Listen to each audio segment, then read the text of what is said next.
Yeah,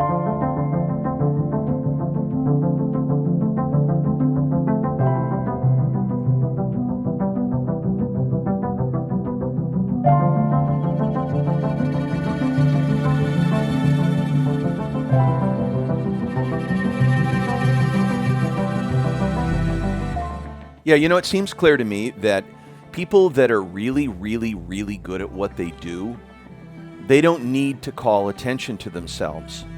What I often see is there's two types of people, and I'm sorry to reduce it to that kind of generalization.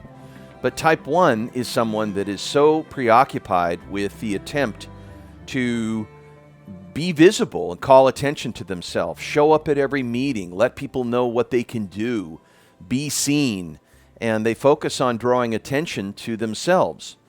Type 2 person really could give a rat's ass about that. That's not really what they care about. What they care about is creating what they want. What they care about is adding value to the customer. What they care about is continuously having a more reliable craft and going to work on that craft much like an artist would. And when we look at business like the arts, some very interesting things change. Our daily activity management changes. The day becomes a whole series of creative actions that are more inclined to be strategic. Being strategic means that we're organizing our attention, action, resources around creating something instead of reacting to the circumstances that precipitates. Because in the arts, we're actually getting better and better at making something. So the question isn't how am I doing in the arts? The question is how close am I to what I'm after, to what I want to create? And that gives us a whole different mode of learning to create the track, to create the how, the mechanics, the process from which we learn how to get the outcome. When we're in the arts, we're creating things separate than what we know. We're not being realistic or thinking about attainable goals. All that thinking does is just avoid discouragement. And if someone talks about that, well, we need to set an attainable goal, start small, be realistic and all that. Here's the problem with that, is it doesn't ask you to change your behavior. The purpose of a goal is to change behavior. It's to change your response to things. To change behavior means to completely let go of maybe what we know is the limiting factor. Einstein said, you can't solve the problem at the level of thinking that's causing it. It's just such a great statement. I'm going to say it again. Listen to this. You can't solve the problem at the level of thinking that's causing it. So think about a current impediment or problem or something that's against you, an obstacle, and then take a closer look at what's really playing out, what the consequences are. And wouldn't it be interesting to take the approach and vantage point, not to say you're misfit toy or you're damaged goods or something's wrong with you, but to take the stance that maybe at the level of thinking that you're operating, there's causality in the thinking that's limited. Now, what are we talking about here? We're saying that thinking in the form of an assumption or expectation, a dogma, a mental construct, a belief is potentially limiting. How so? Well, maybe a confirmation bias. Maybe in the dynamic of an employee issue, we fail to see that the way we believe employees are is what projects the actual consequences on the current reality we have. If I have a belief that employees aren't trustworthy and that they're out to get you and that you need to deal with them in a way that's going to make you safe, but the underlying medium or the implication is I don't trust you, what kind of causality does that have on non-trustworthy behavior that comes true? Because all I'm looking for is what's consistent with what I'm describing. And that can be very, very limiting because I don't take a full peripheral vision of the employee and what they're doing. So I look for data points as I go along that's consistent with what I believe. It's called the cognitive reflex. But what if I don't see my own seeing? What if I'm just sleepwalking, hypnotized by the context of my own beliefs, And I don't see that my side is also in the causal force that's creating the actual dynamic. So how I see them is how I treat them, and how I treat them is who they become. So if I treat you like a gangster, you'll probably become one. If I treat you like a villain, you'll probably become one. If I treat you like an untrustworthy person, I'll organize resources or I'll limit them. I won't put responsibility on you. I'll take it away from you. I won't give you chances to win. I will continue to reinforce my belief by setting you up for failure. Think about how often that might happen and you don't even realize it. That we underutilize the person because of what we think about them, and then we set them up to reinforce the belief that we have. What we see is what we get. It's pretty confronting because, again, we want to say, well, no, they're just a bad employee. But when we see breakdowns in business, there's always three causes. It's either the leadership, or it's the system, or it's the people. Which one do you think it more often is when root cause analysis is exposed? It's the system and it's the leadership. Of course, the easy one to say is it's the person, it's the way they are, it's this, it's that. But in reality, no, it's not really about who they are. It's probably the hiring system that you didn't get right. You reactively hired. You needed help right away. You cowboy hired. You probably just hit the bypass button, pulled the ripcord, breathe on glass, and you had all the wrong predictors of future performance. Intuition, personality, character, all those low predictors, all the things you thought they had to have, but you didn't really look at comparable past performance. Because, again, it's not that we're just trying to fail. It's not like we wake up and say, I really want a bad consequence. It's just we don't become keenly aware of our own contributions to what plays out. By default, we blame, or we look for other factors other than ourselves. Not ourselves. I'm not saying self-evaluate. I'm just saying that what we played, the performance, we're never, ever identified by what we accomplished. So the point is, take your identity out of it. We're not identified with success or failure. Treat both with equal value. But nevertheless, we are in a learning mode. Learning means having plenty of second chances. It's not about performing, because then we'd only have one chance to get it right and we'd be nervous. And that may also be a reason why we trip, is that we're so shaky and nervous. We try to get it right. This is the perfectionism. See, and it's okay to suck, because you probably will at foolish stages of creating stuff, but don't skip out on the action. Even if you took the wrong action, that's the right action, because the action will create the clarity. Oh no, but wait, JD, I got to have clarity before I take the action. Well, that's not in the arts how it works. And that's not in business how entrepreneurs at the very top operate. They don't wait until they know to make a decision. Most of the decisions are willfully blind. It's a practiced blink. It's something that they do, but they don't have all the information. But they know by making the decision on behalf of something they want will reveal a next step. Think about it. You wouldn't learn how to ride the bike until you started to pedal. You wouldn't learn how to swim until you took a swim. You wouldn't learn how to speak until you spoke. So the key insight is we don't know the limits of a system until we try to change it. And yet we're so terrified by changing a system that we don't know how to do. We put how before yes instead of yes before how. But the only way through how is yes, which would require courage. Courage to do what? Courage to give it a try. Courage to play the game. Courage to be a beginner. Courage to look like a fool. How did I learn how to sailboard? How did I learn how to jet ski? How did I learn how to water ski? How did I learn how to coach? How did I learn how to cook? I started. So in the first 10%, we learn the rest of the 90, because we're in a unscratchable, exploratory space. If I want to learn how to mountain climb or rock climb or hike or whatever the skill is that I'm building on, I start from nothing. It's actually a better place to start, because then I don't have to unlearn all the learning that creates a lot of incubation time. Be comfortable with your own ignorance. Let go of what you know. In the arts, we start by ridding ourselves from all of our preconceptions. Sure, some things you know are based in current reality. If you know how to create a team, that's useful.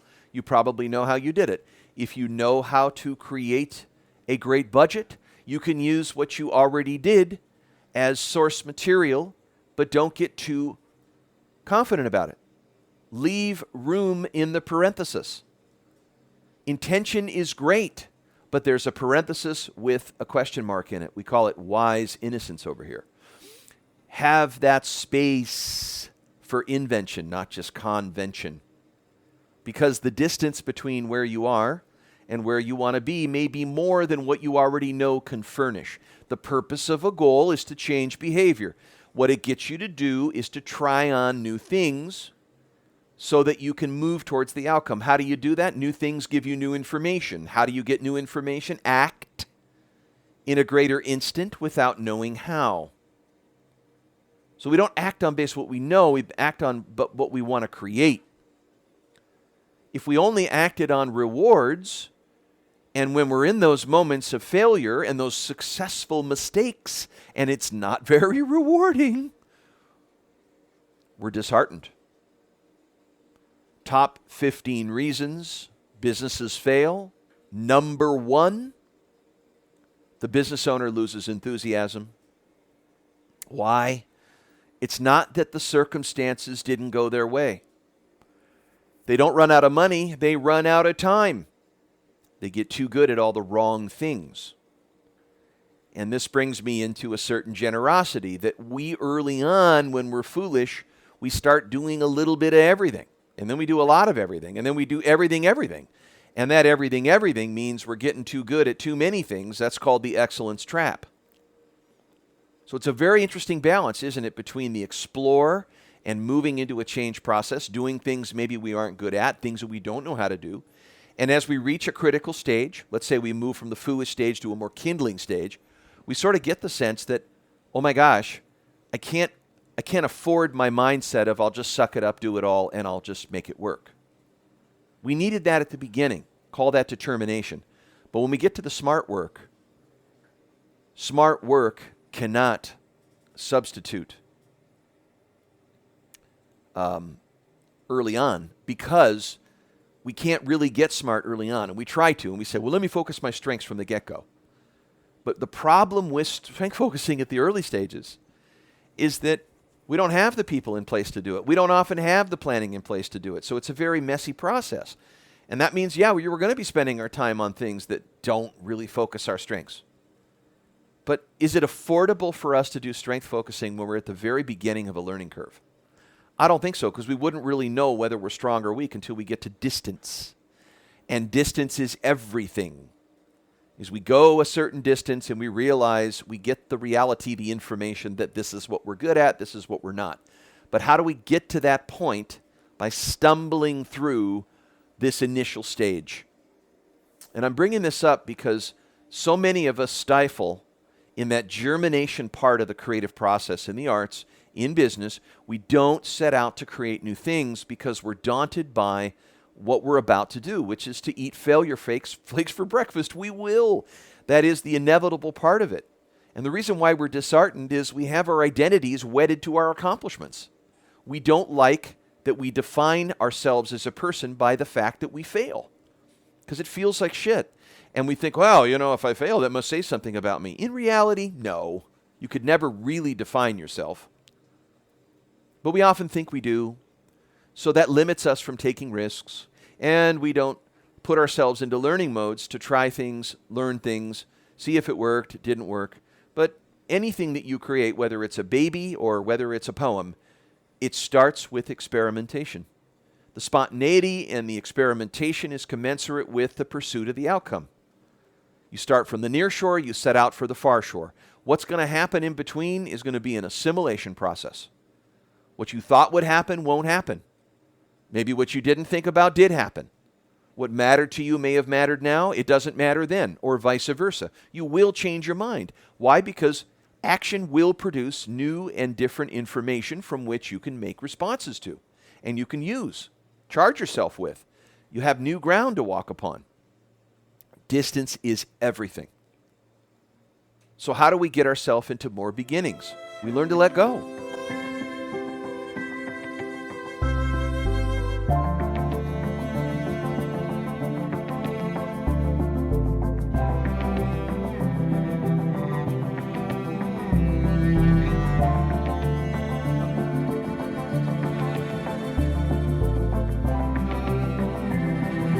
We learn to disattach and let go to figuring it out soon enough before the boogeyman catches up with us. We're in this chase, the boogeyman and the timing window, and I need to get it right. It's like a self-inflicted betraying pressure cooker.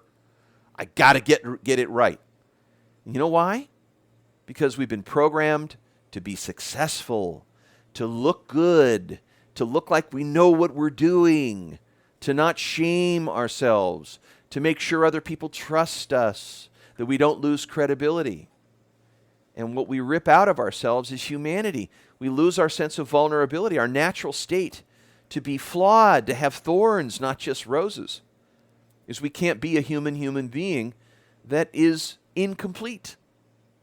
I'm praising the incomplete leadership in you. I'm praising the humility side of you. I'm praising the part of you that needs to forget some things that you know. I'm praising the maintenance of your inexperience.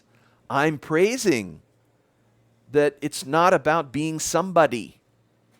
It's about learning how to be nobody. What's that mean? Well, am I going to go be invisible, coach? What's the deal? Am I going to go be someone that no one sees? Neither nor. You're just not preoccupied with power. You're letting go of your belief that you are inadequate. What does that mean? Well, I don't have a high opinion of myself. Maybe if I had more self-esteem, I'd initiate more. I'd trust myself, all that. Bullshit. What you think about you is not relevant to the creative process.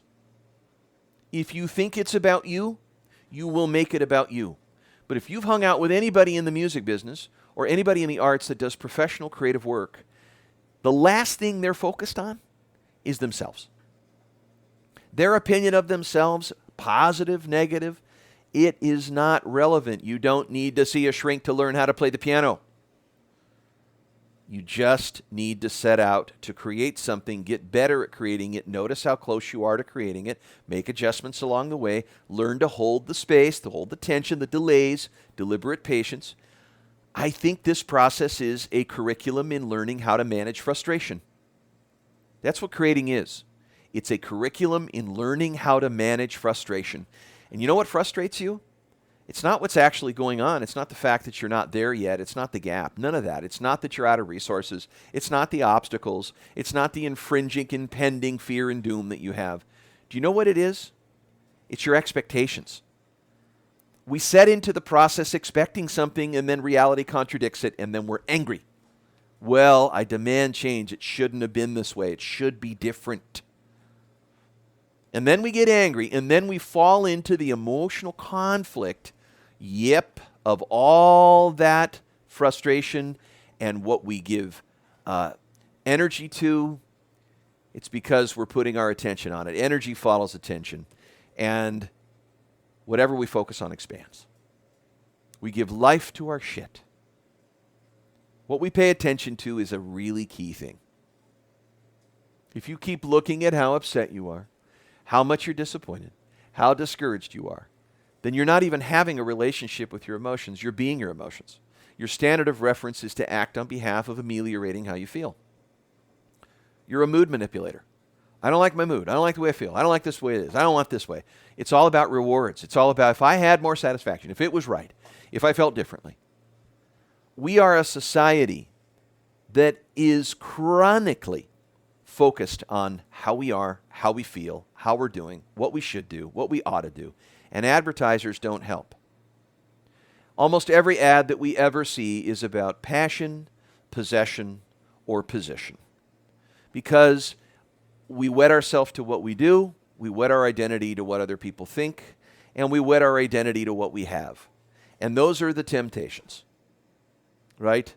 We have the passion to see something and we have to have it. The bling, the thing, the compulsion, the gratification, and we have to have it now. So we need it now, and I got to have it now. I don't want 5 marshmallows later, JD. I want one now. And someone can give it to us. And that's what advertisers prey on. And then we turn that up the volume. We go, well, I'll go there. And then, of course, possession. If I had that, I would be a better person. If I drove that car, I would look like I've got my shit together. It's something else, isn't it? We want the impressive lifestyle rather than a fulfilling life. And unfortunately, many of us are driving around our net worth. We're not accumulating wealth. We're just social status. We're just looking good. And the price of looking good, it imprisons us. Because the underlying structure is, if I could get the opinion of the other person better, I might be worthy of love. I might be worthy of acceptance. But what are we doing? I mean, why is this such a key obsession? Because we have such a preoccupation with being inadequate. And that hasn't helped some of the messages that are out there that we hear all day long of what else we could be doing, what more we should do. So it makes us very nervous about sitting still. We don't take free time well. We gauge ourselves based on our production, how much we do, how much we work, how much we earn, how much we possess, rather than how much we relax, how much we enjoy, how much we savor, how present we are, how relatable are we, how approachable are we, how connected we feel, which are really access points to joy. But these other things are very, very temptuous, aren't they? We bite down on that temptation and say, oh, that's great. We bite the hook. And then we get position. Well, if I had position, if I had status, I'd be a better person. If I had that over there, I'd be a better person. So we spend money on things that we don't need, with money we don't have, trying to impress people we don't like. This is an ego-driven motive. That it's all about me. Me, individuation. I need mastery. I need competitiveness. I need to be better. And you know what it leads to? The net effect is it leads to isolation, which is a gross source of unhappiness. Isolation is the dream killer. And rather than accessing our own humanity, vulnerability, our ability to connect, we get summoned by these passions, positions, and possessions. And I think part of our life-building process is to undo our preoccupations with power, to realize how powerless we actually are. And when we do, we realize the world is a lot more interesting than holding it in a way that we can take power back, holding it in a way that we can control the future, predict the future. No. We learn as we get older. In our 50s and 60s, we learn that life is a lot more interesting when we hold life as a source of life, rather than we're trying to do it all. But when we tune out of that and we tune into this ecosystem that's around us and the interconnectedness of things, we change the way we think about it. We alter the way we create. We actually create more in an artistic way, because everything then around us becomes so far more interesting instead of it defining who we are, or instead of it representing what we have in comparison to others. We can actually learn, because we take our identity off things. We unwed our identity with things, with what we do, with what others think.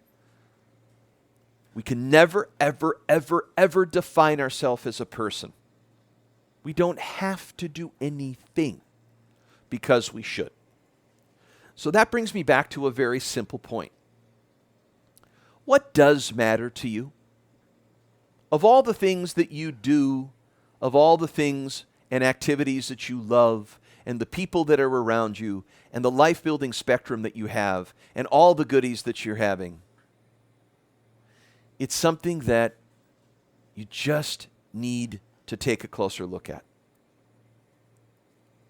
So can it be that you could do this, but consider things that matter to you from the inside out? What really does matter to you? Now, how do you really understand what matters to you? You can look at the past and consider things that you reflect on that did matter to you, because you put your time into it. You gave attention to it. And then you can consider things that do matter that you maybe haven't created yet. It becomes the source material of creating. But maybe part of what you say is, it matters that I should do this. what those ideals do is they cook us, because the negative belief that we're not enough would suggest that this should matter. Isn't some education set up that way? When did our teachers tell us that this is what you should do, this is what you shouldn't, by authority? And if you do it, you'll be adequate, and if you don't do it, you'll be inadequate. You need to be equipped. You need to be successful. You need to have these things. I'm not being a rebel here, but who says so? Who gave us that prescription to say, this is the adequate version that you need to be? Was there something wrong with my current version? I guess I have to trash my current version. When a parent says to a child, this is what you need to do, and the child says, well, I literally hear you as that's worthy of love, and that other thing I don't belong to, but I really want to be that thing. I really have those things.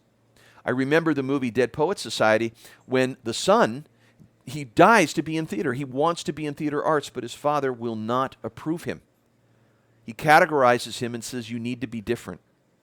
And what the son is stabbed by is a lack of acceptance for being true, for being authentic. And he hasn't developed those self-realized skills to create a world out of what he wants to create. He's still in the business of getting an opinion of his father.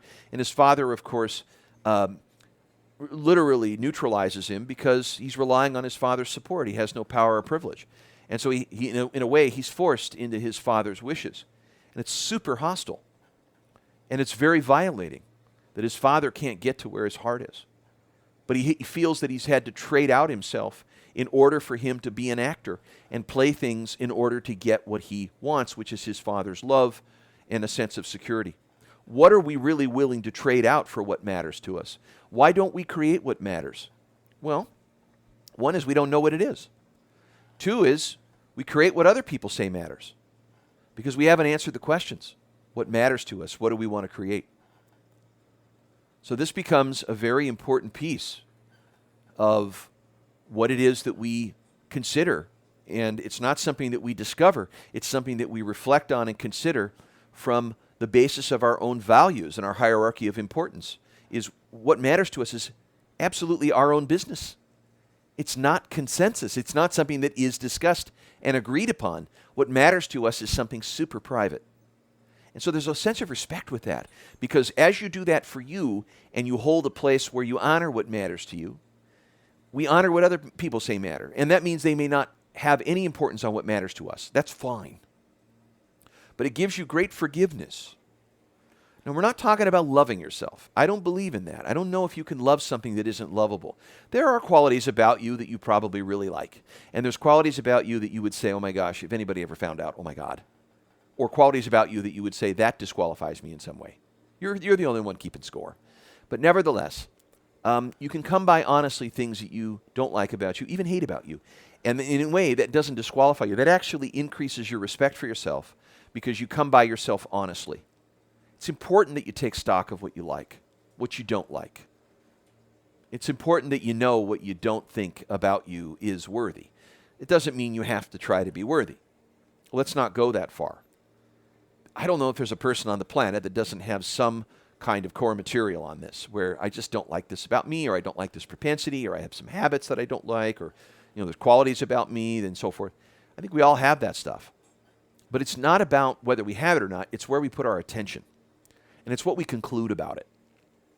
If I get to a conclusion to say, well, then that really defines me as a person, then, who but a person that tries to be smart is someone who thinks they're stupid.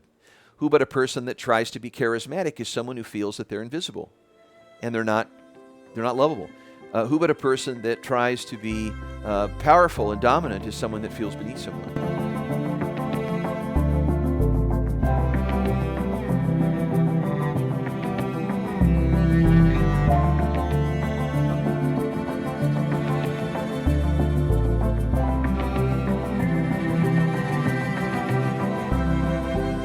So what we disown in ourselves in some way is projected or externalized as a way to compensate for it. We're just trying to offset our shame. But when we get into these kind of patterns, it ambushes and neutralizes our ability to learn how to create things, because we get very preoccupied with the way the world sees us, rather than letting us be seen and letting other people have their opinion and never defining ourselves by someone else's perception. So you might ask, well, JD, why wouldn't I be concerned with some people's opinions? I'm a leader. Yes, you should be concerned with their perceptions of you in things, of course, because you're leading people, but you're not defined by it. And in fact, the less you're defined by it, the more courageous you are to listen and get feedback.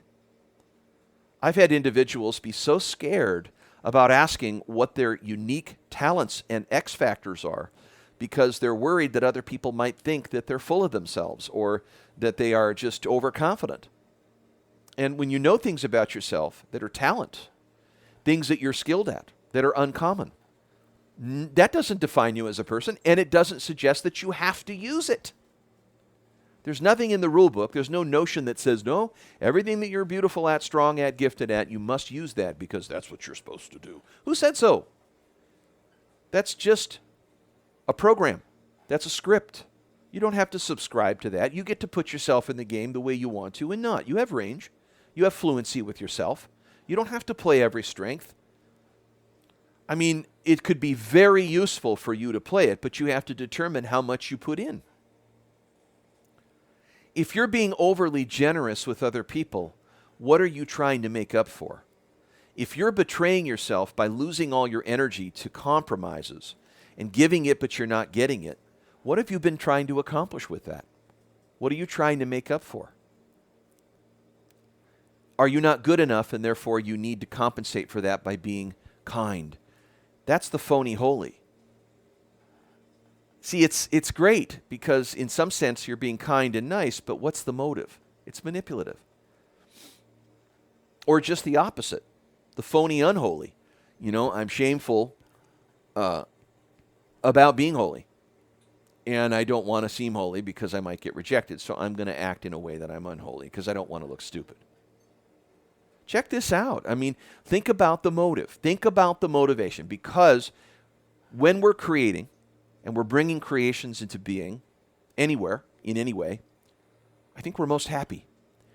What does that mean about happiness? Happiness is the direct involvement we have in the direct pleasure of creating something that we set out to create for its own sake. And that involvement is the process of adventure and discovery and learning, because we're learning the how in pursuit of the yes.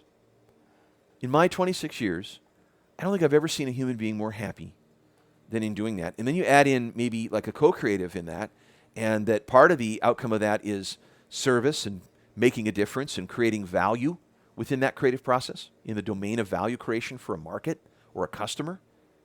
Man, I've seen real light and illumination in human beings when they put their thoughts and resources and they sink their love into that. And that investment is terrific. Some would say it's even worth the effort, not just the outcome. And the learning that you get. And so you create it, and you won't guarantee that it will work, because nothing in the creative is guaranteed. And it doesn't need to be. There's no speculation. You don't predict the future, you create it. So again, we have to go back to this whole notion of, how do I jump into something separate than what I know? And can I ever define myself as a person? No. Can I do what does matter versus what should matter? Yeah, there's no permission needed. You're the only one keeping score on living up to your ideals. Let it go. Take an imaginary pair of scissors and take all the ideals that you should, would, and ought to be, and just cut them. They don't serve you, because even if you were succeeding, you'd still compare yourself to those standards. It's okay to suck at something as long as you don't skip out on the action. Perfection versus progress. Action will equal clarity. But to do that, we have to let go of our identity to take an action that we aren't wedded to the accomplishment of. Learning is neutralized by identification. We can adjust our own motives by not identifying with passions and positions and possessions, but creating outcomes that we care about and bringing them into being. It's not an ego-based awareness. It's a source that's eco-based. It's based not only on an understanding of us, but it's a compassion for us and other. We may need to be creating or want to create on behalf of an audience that we serve, or where someone else is, or ways to make a difference, because we want to create that difference. Perhaps it's moving from the head to the heart. And how we make sense of things is based on those two in handshake. And getting to the heart is a very interesting journey. of operating on behalf of something we care about and operating on behalf of something we deeply understand. And that may draw on a different type of humanity and a different quality of being that is in us, where goodness is turned towards something and expanded. Whatever that source of germination is, it's dynamic, and it's an urge, and it's a point of reference, and a North Star, and the subject matter of what you may decide to bring into life through you and through others. And that after all, we are not immortal.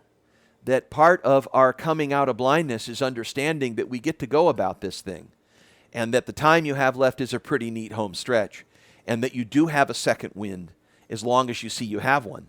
Anything is up for grabs. So the older that you are is how old you think you are. And that's a mental model too, is I'm this age, therefore. But that's only a mental model, a construct that you associate those pieces to. And that we talked about the reflex that I don't see the world sometimes in the reality of itself. I see it according to the belief that I describe it to. That our beliefs actually look for confirmations in the subject matter. But when we release our grasp on that, and we decide to be fluent with ourselves, and see where we are in relationship to what we want to create, the question isn't how I'm doing, the question is how close am I to what I want. And that intelligence, emotional, spiritual, mental, they're all fused in learning on behalf of following a track toward an outcome that I deeply care about. And then as I accomplish it, I set out to accomplish another one because I consolidate the stretch. What's beautiful about creating is iterate. It's an iterative process, and that I consolidate gains as I increase the capacity and take delivery of outcomes. And that new capacity can be a new current reality that I set out from, a new baseline, similar to scaling a mountain and going through cycles of assimilation. Germinate, assimilate, complete. And as I complete on those creations, I welcome new universes into my life that I have set out to create. And then I live in those universes from which I set out to create something also from that universe. You don't have to do anything. It's a hard one, right? You don't have to do anything. I'm not saying sit around and wait. I'm saying you don't have to do anything. This isn't an obligation. This is a choice. Someone would say, but JD, what about the commitment? I'll do it if I'm really committed to it. I said, well, why do you need to be really committed to it? Well, because that's what's going to take to really get it done. And I say, well, why are you so determined? Because I need to be that intense. Why do you need to be that intense? Because that's what's needed. Because I don't want to fall down. Well, you will fall down. So what, you're trying to prevent that likelihoods by being all willpower oriented and teamed up with pumped up kind of energy, and you're going to go after it, and you're going to slay the dragon and all this. Do we really need to do that? If we take a more professional approach to the way the arts work, you learn how to learn in those moments when you have blues and you have days when you're not. And those good and bad days are both there. Can you imagine someone on Broadway saying, I just am having a bad day, I won't go on stage? The show must go on.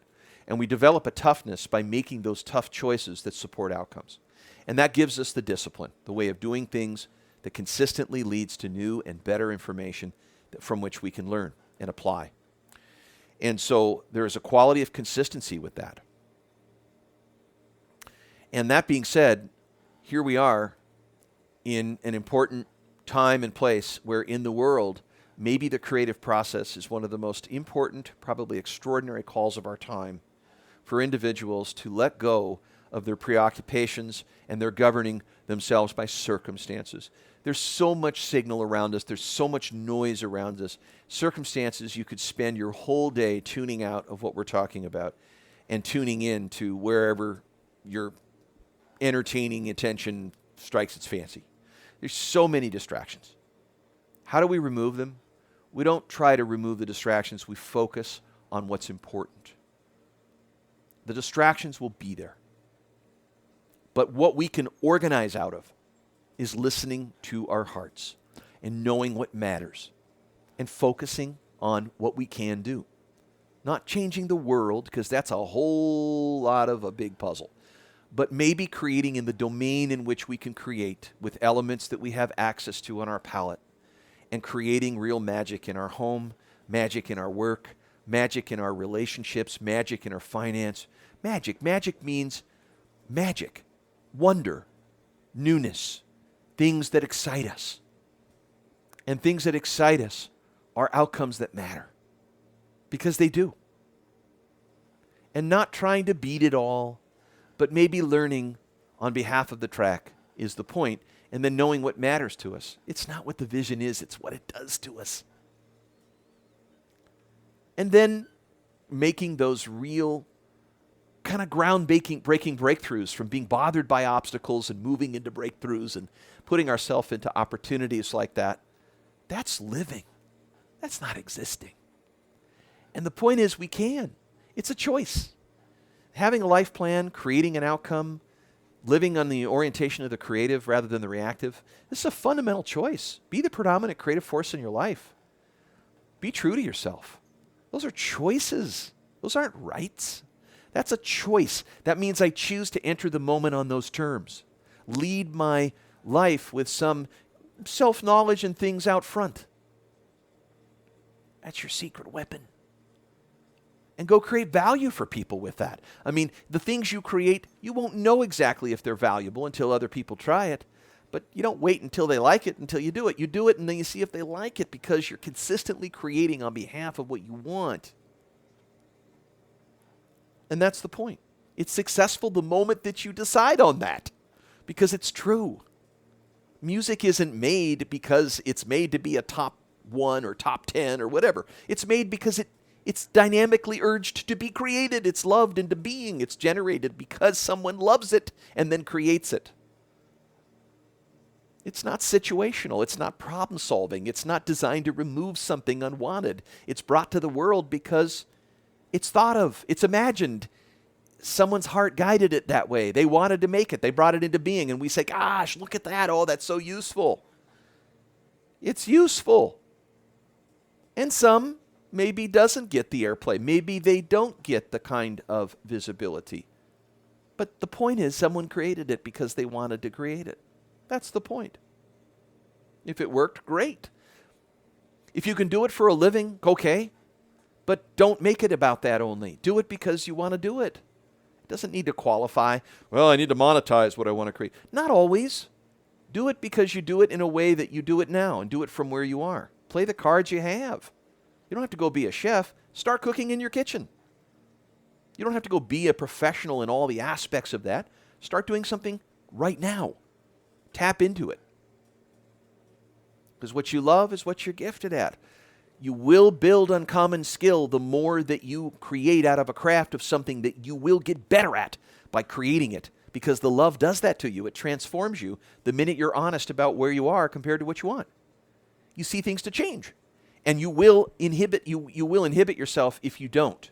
If you don't adapt, don't adopt, and exploit. But in that process, you will unlearn and learn.